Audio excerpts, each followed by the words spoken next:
Welcome back to another workout video, and this one's kind of exciting because I wanted to see if I got in faster in my leg day. So I decided to run the 40-yard dash before my exercises. So I did all the stretching and everything, and if you guys didn't know, I pulled my hamstring 2 weeks prior. So I like took it easy for 2 weeks. And then before I did that 40-yard dash, I stretched, did everything, and then I ran it the first time. I got like a 5.1. And I was like, okay, this is a good warm-up. And then I was slowly getting faster. Second time, I got like a close to like 4.997 or something like that. And I was like, okay, that's pretty fast. And then third time, I got the fastest 4.76. And I'll put a video here. My foot touched down 4.76. And I was like, oh, that's a new record. And then I was like, good, let me see if I can, because I was getting faster every try. And the fourth try, that's what did it. I ran it, and right halfway through the 40 meters, I felt pop, and I was like, oh, I strained it. I pulled it again. And now I have to not run for 2 weeks again. Take it easy. Now, this pull wasn't as bad as my first pull, but I couldn't run full speed anymore. I could walk a little bit. It didn't hurt that much. So maybe 2 weeks I might try again. But I'm not going to run more than 3. Because if I run too much, then I might strain it again. And I want it to go to 100%. But the time to beat, 4.76. On the videos, it says 4.8. That's when my torso goes over. But my foot goes over 4.76. And my leg day was supposed to be right afterwards. So my hamstring was hurting, and I had to take it a little bit easier, but I was able to complete the workout, so thankfully. So this is what I did. Like I said, I started my workouts with some stretches, and looking back, I did more static stretches. And these are not that good if you're doing like those high intensity training. So in the future, I might just do like dynamic stretching, where I'm moving my legs, I guess, to get them used to that movement. But this stretch here is supposed to work with the hamstring, supposed to stretch the hamstring, which is something I really need to stretch. That's why I did that. And I thought I was going to be fine. And when I ran the first one, I was fine too. But it just, I guess, was too much. Then after that, I did this stretch. This stretch stretches the hip flexors. So that's kind of like the muscles right below your abs and between your thighs or quads. And if you haven't ran in a while, I guarantee your hip flexors are going to be sore. That's why you got to make sure you do this so you can prevent that. And I did it for both legs. When I first started running, I only felt to have my right hip flexor, but it's better safe than sorry. So that's what I did too. And make sure you have your knee out and then you lean forward. So you want to put your knee out and then lean forward. And after that, I did this one, more hip flexor stretches. And this also not only stretches the hip flexors, but it also stretches the quad and the hamstring. So it stretches everything.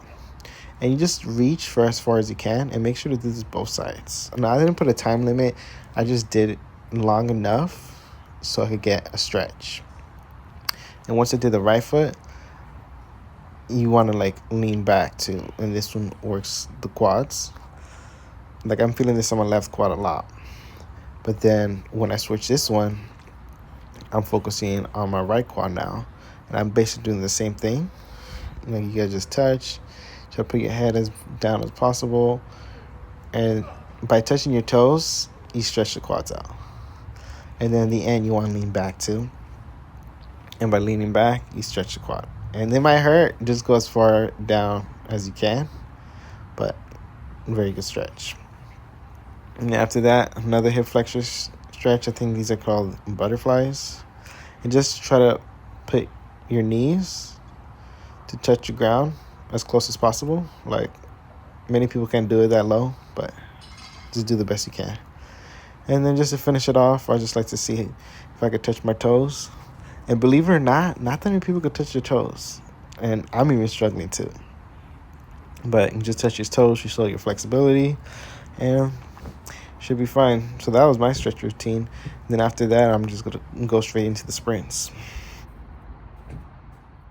So right here is my 40-yard dash, and this is my best time I got, 4.8.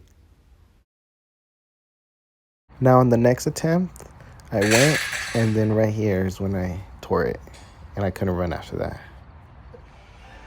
Means I had to go through my entire leg day with a strained hamstring, and it made everything a lot harder because my right leg is usually my dominant leg, so I had to take out really easy.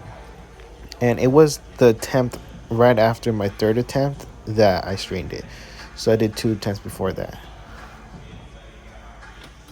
It says I did before it, the hamstring curls were called leg extensions, and I did 4 sets, 10 reps.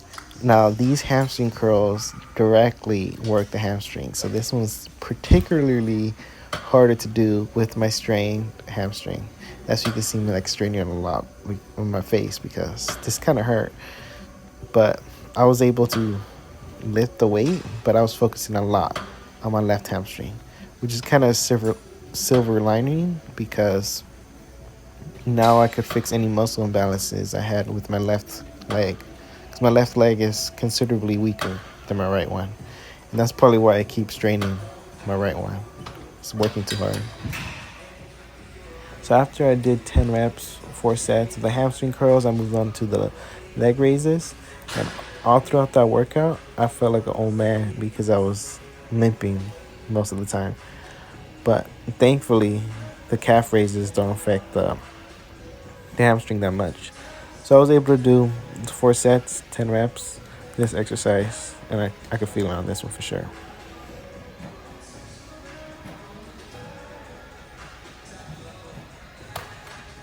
So moving forward, I moved on to squats, and these hurt my right quad a lot in the beginning, to the point that I didn't even think I was able to do it. But then I decided if I focus a lot of the weight on my left leg, then it wouldn't hurt as much. And I think this is good because my left leg was a lot weaker, especially after I tore my patella tendon, because I haven't been working at all. So this day really gave me a chance to work my left leg. So I was able to do 225, 4 sets, 10 reps. And obviously, I'm going to do squats for leg day.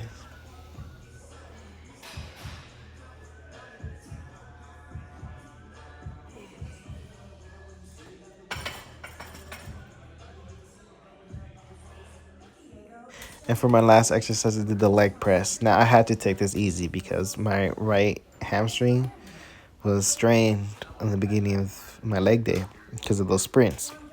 So I just did 3 plates. Usually, I could do 4 plates. But I was like, let me just take a plate off and see how it goes. So I did 3 plates, 4 sets, 10 reps. And that just goes to show you that don't try to rush things. Because I feel like my hamstring, when I pulled it the first time, I was rushing it, and now it's strained again.